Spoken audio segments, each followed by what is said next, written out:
So I tried cheese again yesterday, another 8-ounce pack of that raw, organic cow's milk cheddar, and it doesn't affect me greatly.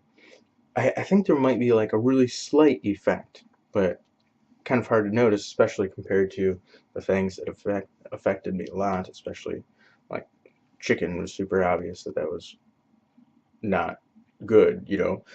Cheese, maybe I have slightly more fatigue or something, but not not much at least. So I might cycle off it here for a while, cycle off it for a few days and then try it again, something like that. I need to try some other stuff obviously too. So right, it's not just about that. But I did want to say this basically is that last evening I checked my heart rate and blood pressure. My heart rate was 105 beats per minute, and my blood pressure was 148 over 88. Right, so uh, high, high on everything. The 105 beats per minute is the part that you know really really sticks out for me at least. And then this morning, I checked it again. I checked it before I brushed my teeth. I checked it right off the bat this morning, and it was 105 beats per minute. So 105 beats last evening, 105 beats this morning, which is interesting. A lot of times it does fluctuate a little bit, but I mean that's right around normal. So it's just I'm just constantly in tachycardia, which is kind of insane. And then my blood pressure this morning was 137 over 97. So I mean that's high too. So it's really weird, and no matter where else I seem to improve, the heart stuff does not, which is interesting. Just like a resting heart rate of over 100 beats per minute for years on end is crazy. So I mean, whenever I look up any of the literature on it, I just find that you know, your your odds of dying of cardiac events when your heart rate approaches 100 goes way way up. But everyone's they don't usually treat it as a resting heart rate above 100. They treat it as like an acute tachycardia event. So then they try to treat that. And obviously, I can't go to the hospital for any type of treatment because they would just load you with drugs. That's what they wanted to do before. They were like, "Oh, your blood pressure's high. Here's some blood pressure pills." And I was like, "No," right? It's like you don't understand. My blood pressure wasn't high, and then I had this issue. Now my blood pressure's high. I don't think I'm lacking blood pressure pills. Uh, they didn't understand that at all. Had no concept that drugs were not the end all cure all.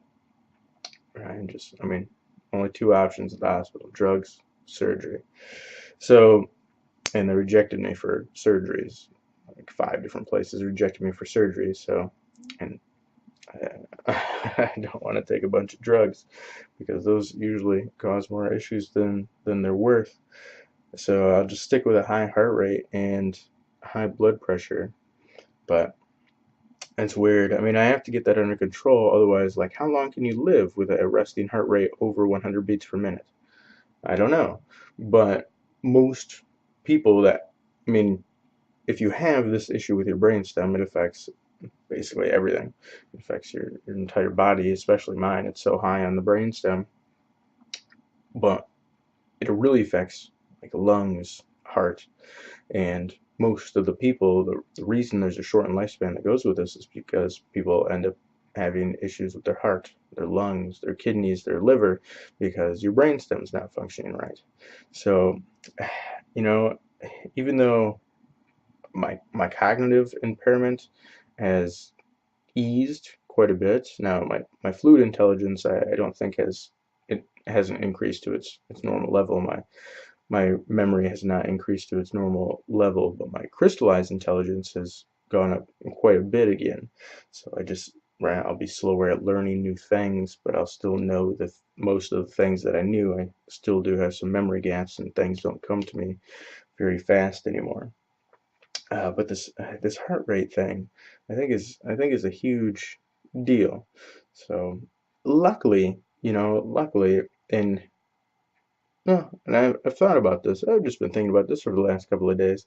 Like a lot of people live slow, they kind of they go to school, and they go to more school, and they go to more school, and then they like go get an entry level job, and they buy a house, and they kind of right. They just kind of like I don't know. It kind of seems like they're biding their time in life, and then you like get old, get sick, and die.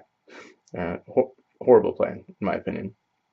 And so for some reason, I've always had this urge, like this restlessness, to kind of live fast, which worked out well because now that I have a shortened lifespan, I think part of the reason, and I think part of the reason that it disturbs other people is the shortened lifespan really doesn't bother me very much. It's a weird calculation because like what should you do if you're thinking like medium term because that's your long term, So it's kind of like people like if you're in your 60s or your 70s, it's like, all right, now what should I do with these last however many years I have, right? Let's say I have 10 years. Then what should you do in 10 years? It's a lot different when you're thinking about like 30 or 40 years and versus thinking about 10 is because you can't take 5 years to acquire a skill and then have a career that's going to last a long time on that skill. You could take 5 years to acquire a skill and then have 5 years where you're good at the thing. So it's just weird. It's just weird to calculate. But I did a lot of stuff when I was young in a very kind of frantic way or trying to get stuff, trying to jam life in.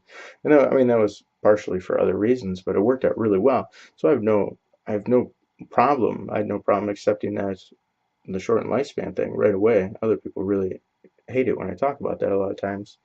Uh, but it worked out really good, and I don't know how much how much of a lesson there is there because if you're going to live a long time, it probably works better to go another route, but maybe not. So kind of interesting. Anyways, I just wanted to pontificate on this heart rate, blood pressure thing, and my I had an empty class right here, so it worked out good. And until next time, oh, look at the Harry Potter poster I put up and this map.